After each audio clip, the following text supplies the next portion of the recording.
Say hi to savings at Old Navy and OldNavy.com with up to 40% off all jeans, all pants, and all tees. And don't forget to come in now to redeem your super cash. Hurry in today. High fashion, Old Navy. Valid 4/25 through 4/30. Excludes clearance, active, licensed, and men's package tees.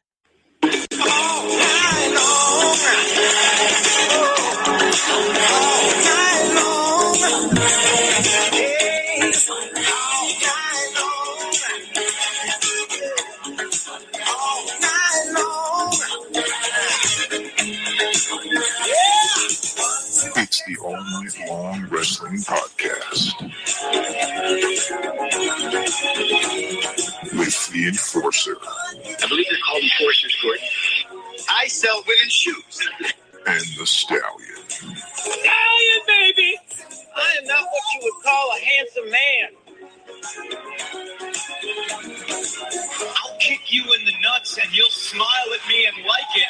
Oh, nice!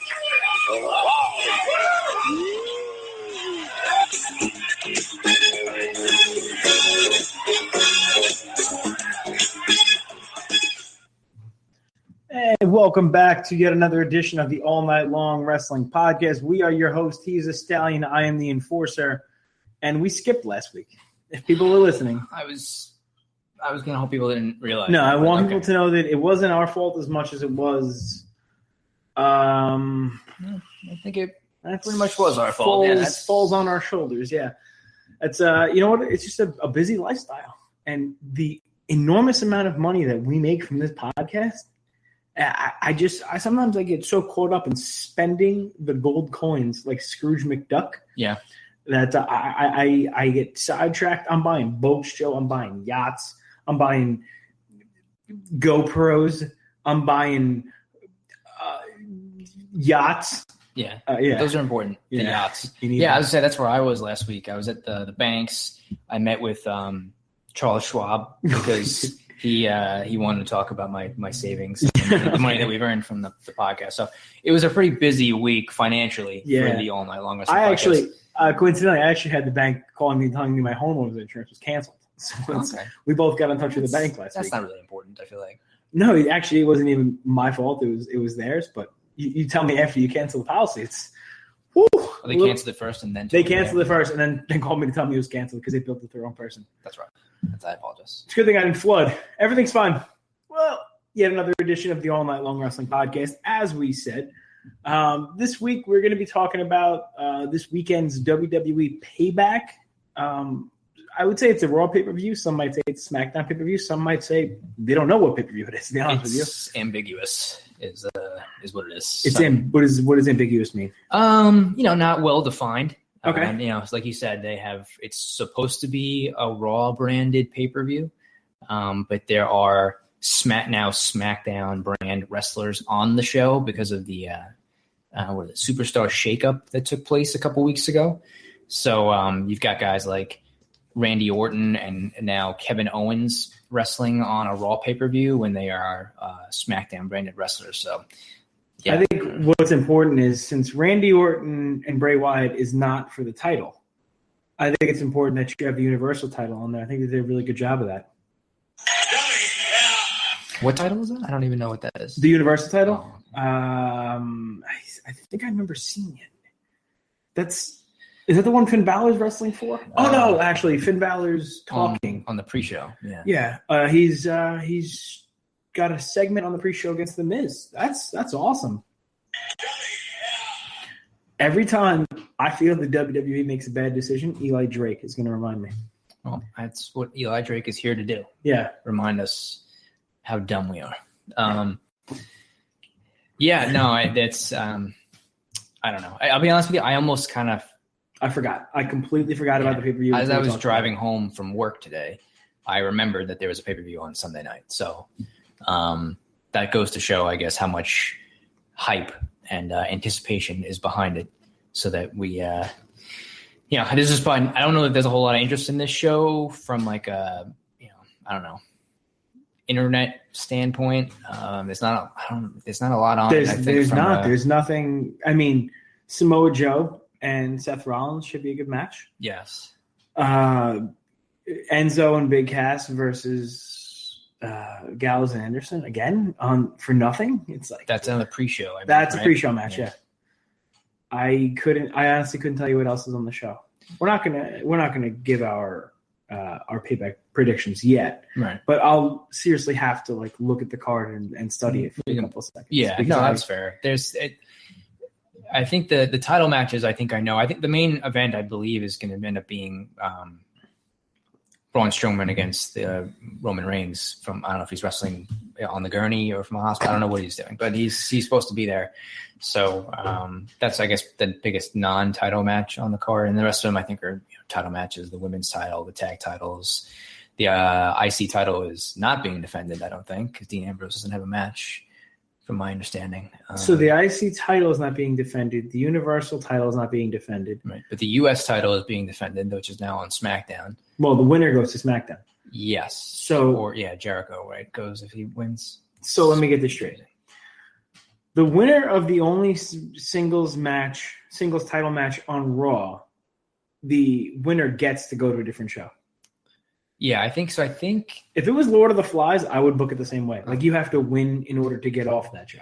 I think so I think Owens, I think the deal is Owens was drafted to SmackDown or not drafted, excuse me, was moved to SmackDown and whatever happened with it. And the US title came with him. But if Jericho wins the US title, he goes to SmackDown also. And I think Owens would stay there. If Owens beats Jericho, then Jericho stays on Raw, even though he's going to be leaving soon anyway, I think, to go on tour with his band. Sorry. No, I thought, maybe that's where I'm confused, because I thought the winner goes to SmackDown and the title got drafted. That's the way I think that bully Owens, idiot JBL described it. So Owens would go back to Raw then? Yeah, in that case? Okay. That's what I heard. That might be, I don't know. You know what? And actually, it might be wrong because JBL just might be loopy from getting knocked out by both Bart Gunn and Joey Styles. Speaking of, before we get to the predictions, I watched a clip of an interview with Vince Russo when he was talking about how he came up with the Brawl for All idea. Did you ever see that?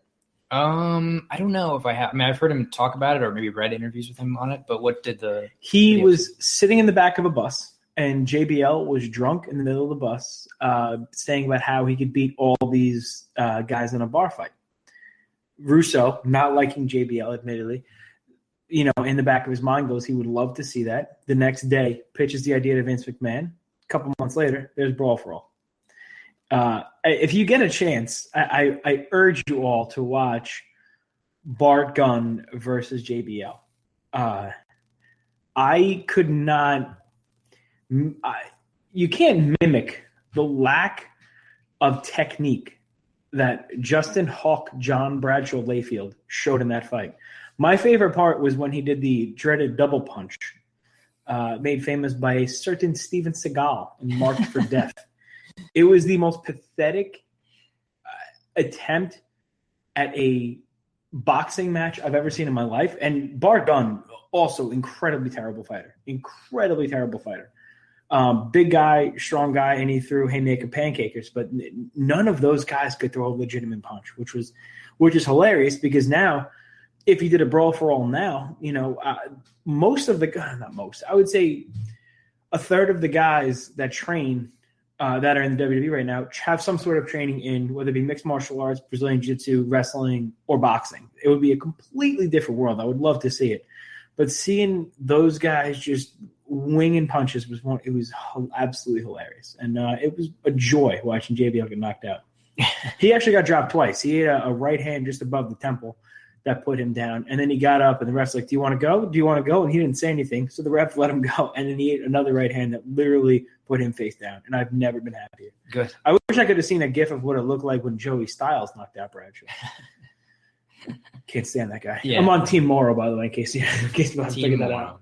Which that's very unfortunate, by the way, I think, with that whole situation, how it played out. And now Morrow's no longer with the company, or I don't know if they're just letting his contract run out, but he's officially gone. Right? I think it's July 20th. He's with the company until, yeah. So that kind of sucks because he was SmackDown announcer for less than a year or maybe a little over a year. I guess.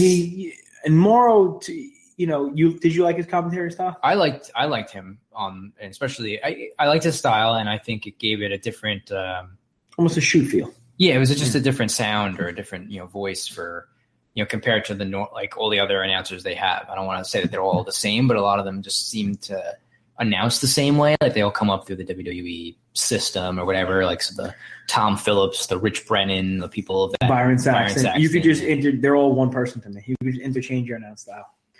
So and I believe we have a guest on the show. I'd like to welcome to the show Limitless Keith Lee. Keith, you there? Yes, sir. This would be me. How do you do, gentlemen? Very well, sir. Thank you very much for joining us here on the All Night Long Wrestling Podcast. How you doing, man? You feeling better? I know you were a little banged up over the weekend. Oh, I'm good, man. All the wrestling woes, the expected things, little injuries here and there. And then, anytime anybody has Kyle O'Reilly kicking them in the leg several times, of course they're going to be a little banged up, but I'm good. I could speak to that. I was at the show, of course. I saw you over the weekend, and I guess we'll just hop right to Evolve 82. You versus Kyle O'Reilly. You were the official welcoming committee for Kyle O'Reilly back to Evolve. Tell me what that was like, because for a fan standpoint, man, that match stole the show, and on a card like that, stealing the show is really hard to do. It was a very intense match. I don't think either of us were really concerned with stealing shows per se, but that was all about competition, really, and I think it was a good one, to say the very least. Yeah, and from all the fans there, I could definitely say they enjoyed it. Before we get to anything, I want to let everybody know that I am wearing my Keith Ziller shirt, which I got from bottomlinemerch.com/Keith Lee. And I don't know if it's meant to, but it really accentuates the traps. I don't know if that was in the design, Keith, but I do appreciate it. Well, I'm glad you enjoyed it, man. It's the very first design that I ever got done, and well, not ever got done, but the very first what I consider cool design. And it was actually made by a fan who's really, really gifted with graphics. His name is actually Matt Anderegg. I try and plug him from time to time because he's really good at what he does, and that was just a favor to me as a fan. So it's something I appreciate eternally. Yeah. Definitely. It's a cool looking shirt. It definitely stands out amongst the other professional wrestling shirts out there. Now, I, for one, got a chance to watch your Evolve mini documentary that they have up on YouTube, and I thought that was a very interesting piece. Now, for those who haven't gotten a chance to watch that, can you just tell us a little bit about how you got your start, in wrestling and growing up? I know it was different than a lot of other people did. Yeah, man, it's basically just a family love, I guess you could say. My grandmother's love for professional wrestling seemingly, I guess you could say, took me over or made its way into me, burrowed its way into my soul. And when I was a freshman in college, I made a decision and stuck with my guns and left football behind and took on football, and it's been a very interesting journey ever since then. So growing up, did you have any wrestlers that you were your favorites, or that you would consider, that were influences on you and your style today? No. Growing up, I was never influenced by any wrestler. My only influence was my grandmother. I did not gain any type of influence until I was probably a few years into wrestling, and then I started watching other things and learning from watching other people. But once I got into wrestling, I'd say some of those influences would be like low-key, Kurt Angle, early days Brock Lesnar, like when he first came around, and then your expected greats like Kenta Kobashi and Muda, things like that.